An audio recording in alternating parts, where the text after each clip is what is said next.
नमस्कार, 20 मिनट 20 खबर में आपका स्वागत है। इस बुलेटिन में हम आपको प्रदेश से लेकर देश के अलग अलग हिस्सों की खबर दिखाएंगे। साथ ही आपको ये भी बताएंगे कि दुनिया भर में क्या कुछ चल रहा है। तो चलिए शुरू करते हैं 20 मिनट में 20 खबरों का सिलसिला। सबसे पहले खबर अपने प्रदेश राजस्थान की। विधायक ओम प्रकाश हुडला अपने कार्यों को लेकर हमेशा चर्चाओं में रहते हैं और इस बार उनकी चर्चा उनकी ओर से कोरोना के दौरान किए गए कार्यों को लेकर हो रही है। दौसा जिले के महुआ विधानसभा सीट से निर्दलीय विधायक ओम प्रकाश हुडला को डॉक्टरेट की मानद उपाधि प्रदान की गई है। डॉक्टरेट की ये मानद उपाधि गोवा के किंगडम ऑफ टोंगा में स्थित कॉमनवेल्थ वोकेशनल यूनिवर्सिटी की ओर से दी गई है। ओम प्रकाश हुडला की लगातार जनसेवा और कोविड-19 के दौरान मानव हित के लिए महुआ विधानसभा क्षेत्र में किए गए कार्यों के लिए मानव सेवा के क्षेत्र में पीएचडी की डिग्री दी गई है। वोकेशनल यूनिवर्सिटी के द्वारा हमें डॉक्टरेट की जो उपाधि दी है उसको मैं हमारे विधानसभा क्षेत्र के सर्व समाज के लोगों के चरणों में समर्पित करता हूं और इसका श्रेय उन्हीं सारी जाति बिरादरी के लोगों को देना चाहता हूं जिन्होंने विधानसभा में चुनकर मुझे दो बार भेजा।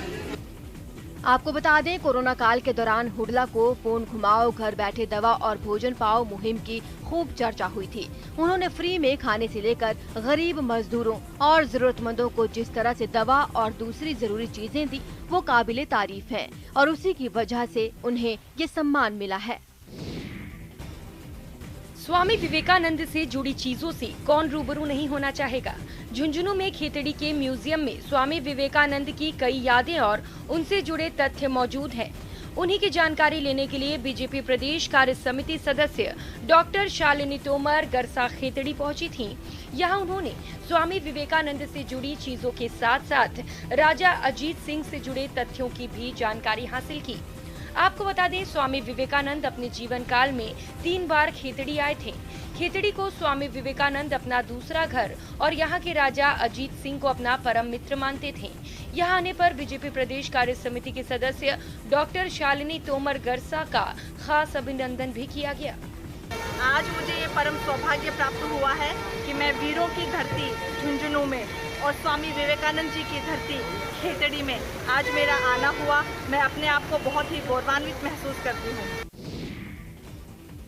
धौलपुर से चौंकाने वाली कुछ तस्वीरें सामने आई। वहां रिहायशी इलाके में घुसे एक अजगर को पकड़ने में वन विभाग की टीम का पसीना निकल गया। बताया गया कि वो अजगर 12 फीट लंबा था, जिसे पकड़ने में वन विभाग की टीम के पसीने छूट गए। इस अजगर को पकड़ने के दौरान वहां इलाके के कई लोग जुट गए। उनमें अफरा तफरी मच गई, लेकिन वन विभाग की टीम अपने काम में जुटी रही। उन्होंने डंडे और कुछ दूसरे औजारों की मदद से उस अजगर को पकड़ लिया। हमारे गांव में एक अजगर सांप निकला था, करीबन 10-12 फुट का लंबा था और वन विभाग के लिए हमने फोन किया था और वहां से टीम आई थी, वो पकड़ के ले गई थी। अजगर पकड़ने के बाद वन विभाग के कर्मचारियों ने उसे केशरबाग वाइल्ड लाइफ सेंचुरी में ले जाकर सुरक्षित छोड़ दिया। दरअसल जंगलों के लगातार खत्म होने की वजह से जंगली जानवर भटकते हुए रिहायशी इलाकों में पहुंचने लगे हैं, लेकिन ऐसे में उन इलाकों में रहने वाले लोगों की जान पर बनाती है। कुछ ऐसा ही यहाँ भी हुआ। अजगर देखकर लोगों में हड़कंप मच गया। वो तो गनीमत थी कि वन विभाग की टीम ने वक्त रहते उसे पकड़ लिया। और अब देख लेते हैं कुछ अन्य राज्यों की खबरें। प्रधानमंत्री नरेंद्र मोदी ने मन की बात कार्यक्रम में इस बार वैक्सीनेशन अभियान पर बात की और देशवासियों को इस लक्ष्य को हासिल करने के लिए बधाई दी। मन की बात कार्यक्रम में पीएम मोदी ने कहा कि 100 करोड़ वैक्सीन डोज के बाद देश नए उत्साह, नई ऊर्जा से आगे बढ़ रहा है। हमारे वैक्सीन कार्यक्रम की सफलता भारत के सामर्थ्य को दिखाती है। मैं अपने देश के लोगों की क्षमताओं से भली भांति परिचित हूँ। मैं जानता हूँ कि हमारे हेल्थ केयर वर्कर्स देशवासियों के टीकाकरण में कोई कोर कसर नहीं छोड़ेंगे। कोटि कोटि नमस्कार। और मैं कोटि कोटि नमस्कार इसलिए भी कह रहा हूँ कि 100 करोड़ वैक्सीन डोज के बाद आज देश नए उत्साह, नई ऊर्जा से आगे बढ़ रहा है। पीएम मोदी ने मन की बात में ये भी कहा कि 31 अक्टूबर को सरदार पटेल जी की जन्म जयंती है। उनकी जयंती पर मन की बात के हर श्रोता की तरफ से और मेरी तरफ से मैं लौह पुरुष को नमन करता हूँ। अगर हम में एकता नहीं हुई तो हम खुद को नई नई विपदाओं में फंसा देंगे। यानी राष्ट्रीय एकता है तो ऊंचाई है, विकास है, हम सरदार पटेल जी के जीवन से, उनके विचारों से बहुत कुछ सीख सकते हैं। मेक्सिको में ड्रग्स माफियाओं के बीच हुई शूटआउट में भारतीय मूल की एक महिला की मौत हो गई। मृतक महिला का नाम अंजलि रयोत है, जो मूल रूप से हिमाचल की रहने वाली हैं। अंजलि कुछ दिन पहले ही अपने पति उत्कर्ष संग मेक्सिको आई थी। वे अपने बर्थडे सेलिब्रेशन के लिए वहां पहुंची थी, लेकिन ड्रग्स तस्करों के बीच हुई फायरिंग में उन्होंने अपनी जान गंवा दी। अंजलि की मौत से हिमाचल के सोलन में उनका परिवार सदमे में है। अंजलि के पिता का कहना है कि पिछले साल वो सोलन आई थी और 4 महीने रहने के बाद वापस कैलिफोर्निया चली गई थी। 22 अक्टूबर को अंजलि अपने पति के साथ ही थी और मैक्सिको में डिनर करने गई थी, लेकिन जैसे ही अंजलि ने एक स्टोर से आइसक्रीम खरीदी, वहां पर गोलीबारी शुरू हो गई। उस गोलीबारी में एक जर्मन महिला के साथ अंजलि की भी मौत हो गई। अंजलि के पति उत्कर्ष ने इस घटना के बारे में अंजलि के भाई को जानकारी दी, जिसने फिर हिमाचल में अपने परिवार को इस घटना की जानकारी दी। अंजलि एक ब्लॉगर होने के साथ साथ लिंक्डइन कंपनी में काम कर रही थी। इससे पहले वो कई सालों तक याहू में काम कर रही थी। छत्तीसगढ़ के कोरबा से हैरान करने वाली तस्वीरें सामने आई हैं। वहां पुलिस के रवैये से नाराज कुछ लोगों ने जमकर हंगामा किया। बताया गया है कि इसकी शुरुआत तब हुई जब एक पुलिस वाले ने सब्जी बेचने वालों के साथ गाली गलौज की। पुलिस के इस रवैये से लोगों का गुस्सा भड़क गया और उन्होंने उस पुलिस वाले को चारों तरफ से घेर लिया। आरोप है कि वो अपनी वर्दी का रौब दिखाने की कोशिश करने लगा, जिस पर बात और बिगड़ गई। हालांकि जब उसने लोगों के तेवर देखे तो वो उनसे माफी मांगने में जुट गया। ऐसा कर वो अपनी गाड़ी में बैठने की कोशिश करने लगा ताकि वहां से किसी तरह निकल सके, लेकिन लोगों ने उसे बंधक बना लिया और ले जाकर एक कुर्सी पर बैठा दिया। इस हंगामे की खबर मिलते ही वहां दूसरे पुलिस वाले पहुंच गए। उनके पहुंचते ही बंधक बनाए गए उस पुलिस वाले की जान में जान आई और वो अपनी गाड़ी में बैठकर वहां से निकल गया। हालांकि इस पर भी उन लोगों ने कड़ा एतराज जताया। बाद में वहां मौजूद पुलिस की टीम गुस्साए लोगों को समझाती नजर आई। दरअसल इस हंगामे की शुरुआत सब्जी के महंगे दाम से हुई। आरोप है कि वो पुलिस वाला मंडी में जाकर अपनी वर्दी का रौब दिखाते हुए सब्जी के दाम कम करवाने की कोशिश कर रहा था और इस दौरान कुछ दुकानदारों से उसकी बहस शुरू हो गई, जिसका पता चलते ही मंडी के दूसरे दुकानदार वहां पहुंच गए और उस पुलिस वाले को पकड़ लिया। मध्य प्रदेश के सागर से दिल को सुकून देने वाला एक वीडियो सामने आया है। वहां मजिस्ट्रेट चेकिंग के दौरान राज्य के परिवहन मंत्री गोविंद राजपूत के बेटे आकाश राजपूत की गाड़ी को भी रोका गया। चेकिंग के दौरान उनका जज और बाकी पुलिस वालों के साथ जो व्यवहार रहा वो सोशल मीडिया पर वायरल हो गया। इस वीडियो में साफ दिखा कि सड़क किनारे आकाश राजपूत की गाड़ी के कागजों की जांच की गई। सब कुछ ठीक मिलने पर उन्हें वहां से जाने की मंजूरी भी मिल गई, जिसके बाद जो महिला अफसर अपनी पूरी टीम के साथ चेकिंग कर रही थी, उन्हें हाथ जोड़कर आकाश राजपूत ने धन्यवाद दिया। बहुत धन्यवाद। इससे पहले वो महिला अफसर गाड़ी के कागज दिखाने में देरी होने पर परिवहन मंत्री के बेटे से गाड़ी की चाबी मांगती दिखी।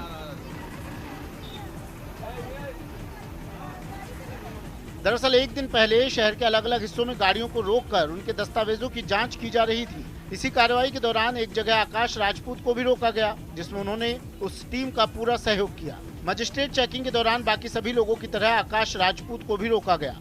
उनकी गाड़ी के दस्तावेजों की जांच की गई, लेकिन जो व्यवहार इस दौरान आकाश राजपूत का रहा, उसकी सोशल मीडिया पर खूब तारीफ हो रही है। ठीक है, बहुत बहुत धन्यवाद। जब उत्सव आजादी के अमृत महोत्सव का हो तो फिर जगह जेल ही क्यों ना हो, माहौल यूं ही खुशनुमा हो जाता है। मध्य प्रदेश में इंदौर के केंद्रीय जेल में भी आजादी के अमृत महोत्सव के दौरान रंगारंग कार्यक्रम का आयोजन किया गया। इस कार्यक्रम में जेल स्टाफ से लेकर कैदियों तक ने अपनी अपनी कला से दिल जीतने की कोशिश की। जेल में आयोजित इस कार्यक्रम की सबसे खास बात ये रही कि राज्यपाल मंगू भाई पटेल भी इस कार्यक्रम में शामिल होने जेल पहुंचे थे। यहाँ उन्होंने जेल में रह रहे बंदियों को संबोधित किया। समय, परिस्थिति और मनोवृत्ति के कारण जो लोग 4 दीवार के भीतर रह रहे हैं, उनके लिए यह बंदी अवस्था आत्मचिंतन और आत्मविश्लेषण का अवसर है। इस मौके पर राज्यपाल ने जेल परिसर में बंदियों की ओर से बनाए गए कान्हा विक्रय केंद्र का भी जायजा लिया। साथ ही वो ई-रिक्शा में बैठकर संपूर्ण जेल परिसर का भ्रमण करते नजर आए। राज्यपाल पटेल ने जेल परिसर में वृक्षारोपण भी किया। उत्तर प्रदेश के कई इलाकों में बारिश थमने के बाद भी लोगों की मुसीबत जारी है। भारी बारिश की वजह से राज्य की कई नदियों में उफान आने के बाद कुछ जिलों में बाढ़ आ गई थी, जो बारिश थमने के बाद भी लोगों के लिए परेशानी का सबब बनी हुई है। मुरादाबाद से सामने आई तस्वीरों में एक इलाका पानी में पूरी तरह डूबा दिखाई दिया। इन हालात में सड़कों का तो कहीं नामो निशान ही नहीं था। एक जगह तो कुछ लोग अपनी मोटरसाइकिलों को बैलगाड़ी पर रखकर ले जाते दिखे। ये लोग तो किसी तरह पानी को पार कर गए, लेकिन पैदल चलने वालों की मुसीबतें और बढ़ गईं। सबसे ज्यादा परेशानी तो स्कूल जाने वाले बच्चों को उठानी पड़ी। पहले हम साइकिल से जा करते थे, अब रामगंगा आ गई तो हम पैदल जा रहे हैं। वहाँ चारों तरफ पानी ही पानी नजर आया। कुछ ऐसा ही हाल शाहजहांपुर का भी रहा। वहाँ भी भारी बारिश और बांधों से पानी छोड़े जाने की वजह से कई इलाकों में हाहाकार मच गया। बारिश रुकने के बावजूद पानी नहीं घटा, जिससे किसानों की फसल बर्बाद हो गई। कमर तक पानी में उतरकर कुछ किसान अपनी बची फसल को ले जाते दिखाई दिए। पानी बढ़ने से बहुत समस्याएं, बाजरा धान की फसल सब जा रही है। खबर है कि प्रशासन की टीमें वहां अलग अलग जगहों पर जाकर हालात का जायजा ले रही है, ताकि किसानों को हुए नुकसान की भरपाई की जा सके। उत्तर प्रदेश के गोंडा से डरा देने वाली कुछ तस्वीरें सामने आई हैं। वहां गाड़ियों के इंजन की एक दुकान में भीषण आग लगने से हड़कंप मच गया। हालांकि आग कैसे लगी इसका पता नहीं चल पाया है, लेकिन उस दुकान से उठ रही आग की ऊंची ऊंची लपटों को देखकर एक पल के लिए लोग डर गए। सामने आई तस्वीरों में उस दुकान का ऐसा कोई कोना नहीं दिखा जहां से आग ना निकल रही हो, जिसे आग ने अपनी जद में लेने से छोड़ दिया हो। वहां से जो तस्वीरें सामने आई उनमें लपटों के साथ उठ रहा धुआं इलाके में फैलता नजर आया। इस आग को देखकर काफी लोग वहां इकट्ठा हो गए। फायर ब्रिगेड को इसकी जानकारी दी गई, लेकिन आरोप है कि वो वक्त पर नहीं पहुंची, जिसके बाद उस दुकान का मालिक खुद आग बुझाने में जुट गया। कुछ देर की मेहनत के बाद उसने आग को बुझा भी लिया। खास बात यह कि इंजन की इस दुकान में ऐसा काफी सामान था जिससे आग फैलती चली गई। दावा है कि इस घटना में दुकान मालिक का लाखों का नुकसान हुआ, क्योंकि वहां रखा ज्यादातर सामान जलकर राख हो गया। दुकान मालिक की परेशानी तब बढ़ गई जब फायर ब्रिगेड की लेट लतीफी की वजह से उसे खुद ही इस काम में जुटना पड़ा। हरिद्वार की गुरुकुल कांगड़ी यूनिवर्सिटी की ओर से जैविक खाद तैयार करने के लिए एक खास तरह की बायो कंपोस्ट यूनिट तैयार की गई है। इस यूनिट में यूनिवर्सिटी से निकलने वाले कूड़े से जैविक खाद तैयार किया जा रहा है। वर्मी कंपोस्ट तकनीक से तैयार ये जैविक खाद न सिर्फ जमीन की उर्वरा शक्ति बढ़ाती है, बल्कि इससे फसल भी अधिक पौष्टिक होती है। विदेशी प्रजाति के केंचुए और वेस्ट को इकट्ठा करके जैविक खाद तैयार करने का ये मॉडल काफी सराहा जा रहा है। चीज है 100% कारगर है। पहले पुराने जमाने की टेक्नोलॉजी है, बस ये है अवेयरनेस की आवश्यकता है, जागरूकता की आवश्यकता है। लोग कर सकते हैं और इजीली इसको बना सकते हैं। कोई ज्यादा इसमें रॉकेट साइंस की आवश्यकता नहीं है। केमिकल से बने फर्टिलाइजर के नुकसान के चलते लोग जैविक कृषि के प्रति जागरूक हो रहे हैं। इसीलिए अब कई युवा भी इस तकनीक के सहारे व्यवसाय करना चाहते हैं। इसीलिए कई स्टूडेंट भी वर्मी कंपोस्ट विषय पर यूनिवर्सिटी में शोध कर रहे हैं। उनका मानना है कि भविष्य में ये स्वरोजगार का एक अच्छा साधन बनेगा। 2013 की आपदा ने केदारनाथ में भारी तबाही मचाई थी और उस दौरान आदि गुरु शंकराचार्य की प्राचीन समाधि भी पूरी तरह बह गई थी, जिसके बाद आदि गुरु शंकराचार्य की भव्य समाधि का पुनर्निर्माण कार्य चल रहा है, जिसके इस महीने के अंत तक पूरा हो जाने की भी उम्मीद जताई जा रही है। 8वीं शताब्दी में हिंदू धर्म पुनर्स्थापित करने वाले भारत के महान दार्शनिक और धर्म प्रवर्तक आदि गुरु शंकराचार्य ने पूरे भारत को एक सूत्र में पिरोकर 4 धाम यात्रा की शुरुआत की थी। शंकराचार्य ने विशेष दुनिया को हिंदू धर्म के 4 धामों और केदारनाथ से रूबरू करवाया। केदारनाथ से आदि गुरु शंकराचार्य का गहरा रिश्ता रहा है। उन्होंने जहां प्राचीन केदारनाथ मंदिर का पुनर्निर्माण करवाया और दुनिया भर में हिंदू धर्म का पताका फहराया। विश्व के उत्पत्ति काल के प्रारंभ से ही विश्व का प्रथम आध्यात्मिक केंद्र रहा है। तो इतना प्राचीन होने के कारण शिव ने इसी धाम को अपने अवतरण के लिए चुना। पीएम मोदी ने शंकराचार्य समाधि स्थल को अपने ड्रीम प्रोजेक्ट में शामिल किया, जिसके बाद यहाँ काम तेजी से हो रहा है। कश्मीर घाटी और लद्दाख में सीजन की पहली जोरदार बर्फबारी हुई। इस बर्फबारी से सेब की फसल को काफी नुकसान पहुंचा, जबकि तापमान में अच्छी खासी गिरावट दर्ज की गई। इस बार अक्टूबर में ही कश्मीर के कई जिलों में जमकर बर्फबारी देखने को मिली है। इस बर्फबारी की मार से सड़कें, पेड़, दुकान और गाड़ियां कुछ भी नहीं बच पाई। हर ओर सिर्फ बर्फ ही बर्फ नजर आई। इस बर्फबारी ने लोगों को घरों में कैद रहने के लिए मजबूर कर दिया। हालांकि जो लोग रोजमर्रा के कामकाज के लिए घरों से बाहर निकले, उन्हें आसमान से बरस रही बर्फ और सड़कों पर जमी बर्फ का सामना करना पड़ा। जब सड़कें बर्फ से पट गई तो गाड़ियों की रफ्तार भी कम हो गई। हालात बेहतर करने के लिए फौरन प्रशासन की टीमों को सड़कों से फौरन बर्फ हटाने के काम में लगा दिया गया। चाहे शोपियां हो या फिर पहलगाम, हर जगह के हालात एक जैसे ही नजर आए। इस बर्फबारी की सबसे ज्यादा मार सेब उगाने वाले किसानों पर पड़ी, कमोबेश कुछ ऐसी तस्वीर लद्दाख से भी सामने आई। वहां भी जमकर बर्फबारी हुई, जिसकी वजह से कई इलाकों में तो सड़कें तक दिखना बंद हो गई, जबकि गाड़ियों और मकानों की छतों पर 2-3 फीट तक बर्फ की परत जमी नजर आई। पेड़ और पहाड़ भी इस बर्फबारी से ढक गए। कश्मीर और लद्दाख में कुछ इलाकों में अगले कुछ दिन तक इसी तरह बर्फबारी का दौर जारी रह सकता है।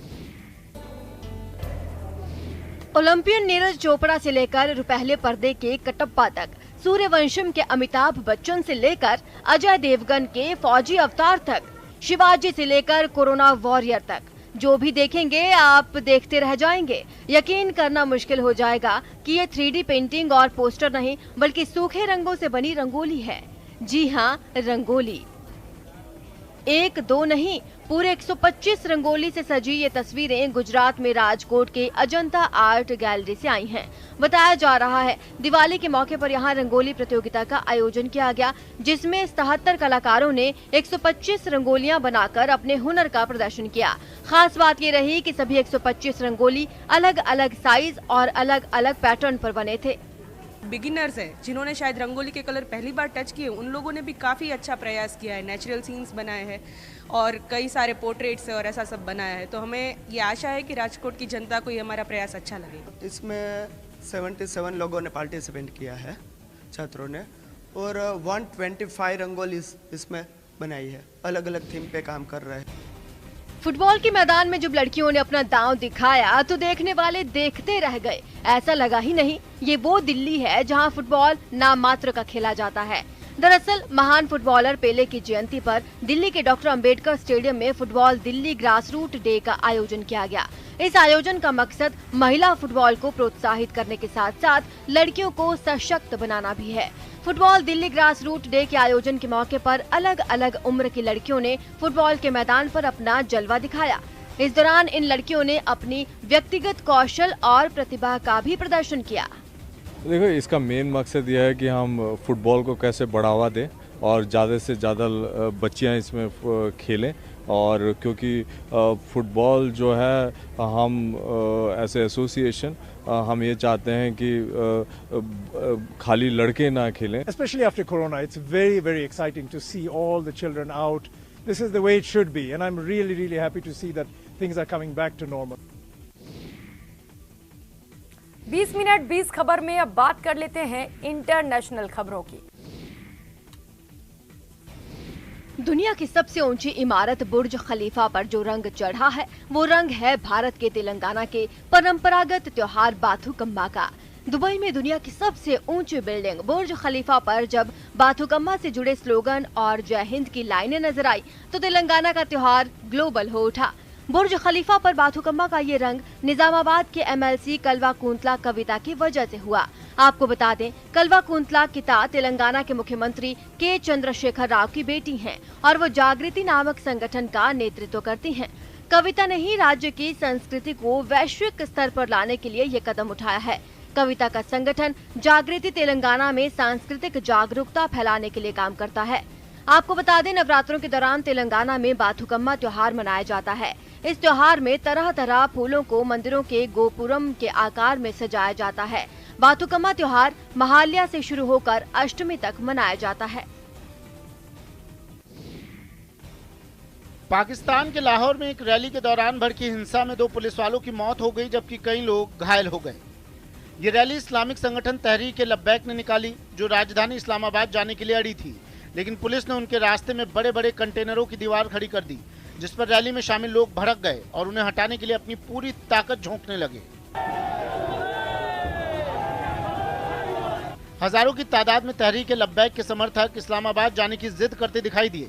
सैकड़ों लोग पैदल तो कई बसों से जाने की तैयारी में थे। हालांकि वहां मौजूद पुलिस उन्हें रोकने में जुटी रही, लेकिन जब हालात ज्यादा बिगड़ने लगे तो भीड़ पर आंसू गैस के सैकड़ों गोले दागने पड़े। पुलिस की इस कार्रवाई से वहां भगदड़ मच गई, लोग इधर उधर भागते नजर आए। खबर है कि इस दौरान वहां हिंसा भड़क गई, जिसमें 2 पुलिस वाले मारे गए। हालांकि इससे पहले हजारों की संख्या में लाहौर की सड़कों पर जुटे प्रदर्शनकारी नारे लगाते दिखाई दिए। इस रैली की वजह से पूरा लाहौर शहर ठप सा पड़ गया। सड़कों पर प्रदर्शनकारियों के कब्जे की वजह से लोग अपने घरों से बाहर ही नहीं निकल सके। रूस और तजाकिस्तान की सेनाओं ने एक साथ अभ्यास किया। यह अभ्यास तजाकिस्तान के मोमीराक फायरिंग रेंज में किया गया, जो अफगानिस्तान की सीमा से करीब 20 किलोमीटर दूर मौजूद है। भविष्य में होने वाले खतरों से निपटने के मकसद से अभ्यास किया गया है, जिसमें रूस और तजाकिस्तान की सेनाओं ने अपना दमखम दिखाया। इस अभ्यास में मल्टी बैरल रॉकेट लॉन्चर और तोपों को शामिल किया गया, जिनसे टारगेट पर इतना गोला बारूद बरसाया गया कि मोमीराक फायरिंग रेंज थर्रा उठा।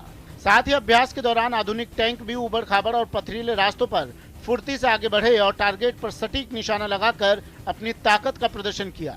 इसके अलावा इस अभ्यास में लड़ाकू हेलीकॉप्टरों को भी शामिल किया गया, जो जमीन पर मौजूद टारगेट को ध्वस्त करते दिखाई दिए, जबकि जमीन पर मौजूद दोनों सेनाओं के जवान फायरिंग रेंज में मौजूद टारगेट पर मोर्टार दागकर अपनी तैयारियों को परखते नजर आए। एक सप्ताह तक चलने वाले इस अभ्यास के पहले चरण में 700 से ज्यादा तोप, टैंक, रॉकेट लॉन्चर और लड़ाकू हेलीकॉप्टर को शामिल किया गया। इस पूरे अभ्यास की दोनों ही सेनाओं के बड़े अधिकारियों ने निगरानी की और अभ्यास खत्म होने के बाद दोनों सेनाओं के जवानों ने तालियां बजाकर एक दूसरे का हौसला बढ़ाया। स्पेन के ला पाल्मा द्वीप पर फटे ज्वालामुखी के आग उगलने का सिलसिला अब भी जारी है। इस ज्वालामुखी को फटे 1 महीने से ज्यादा का वक्त बीत चुका है, लेकिन वो अब तक शांत नहीं हुआ है। ऐसे में लगभग 7,500 लोग उसकी चपेट में आने के डर से अपना घर छोड़कर वहां से भाग चुके हैं।